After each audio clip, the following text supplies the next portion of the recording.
வணக்கம்.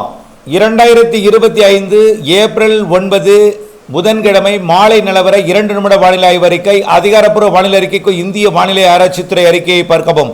வங்கக்கடலில் உருவாகி இருக்கக்கூடிய தீவிர காற்றழுத்த தாழ்வு பகுதி, அதாவது நன்கமைந்த காற்றழுத்த தாழ்வு பகுதி தொடர்ந்து அதே தீவிரத்துடன் நீடித்துக் கொண்டிருக்கிறது.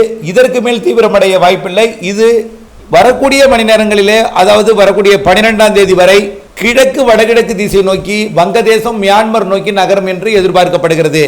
அங்கே இருக்கக்கூடிய உயரழுத்தத்துடன் போராடி உயரழுத்தத்தையும் செயலிழக்க செய்து தானும் செயலிழந்து, அதாவது காற்றழுத்த தாழ்வு தீவிர தாழ்வு பகுதியும் செயலிழந்து முற்றிலுமாக 12ஆம் தேதி விலகும். இதன் காரணமாக தெற்கு திசையிலிருந்து குமரி முனை டெல்டா முனை வழியாக வடக்கு நோக்கி பயணித்துக் கொண்டிருக்கூடிய காற்று வரக்கூடிய 11ஆம் தேதியிலிருந்து உள்ளே நுழையும். அதாவது தொலைவில் போகிற காரணத்தினாலும் செயலிழக்க போகிற காரணத்தினாலும் கிழக்கு காற்று, அதாவது தெற்கிலிருந்து வடக்கு நோக்கி பயணிக்கக்கூடிய காற்று உள்ளே நுழையும்.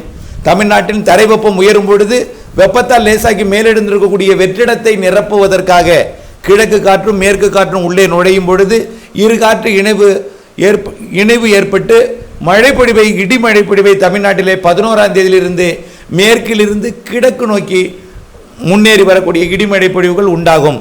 தினசரி மதியம் மாலையில் மேற்கு மாவட்டங்களில் உண்டாகும் இடிமழை மாலை இரவிலே உள் மாவட்டங்களிலும் முன்னிரவு நள்ளிரவிலே கடலோர மாவட்டங்களுக்கும் வந்து மழைப்பொழிவை ஒதுக்கி ஆங்காங்கே வரக்கூடிய 16ஆம் தேதி வரை கொடுக்கும்.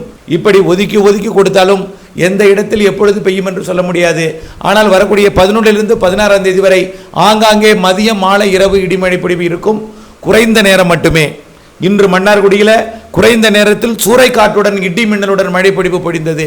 இதுவும் அந்த இடத்தில் ஏற்பட்டிருக்கூடிய வெப்பத்தால் லேசான காற்றை நிரப்புவதற்காக வந்த இடிமழையாகும்.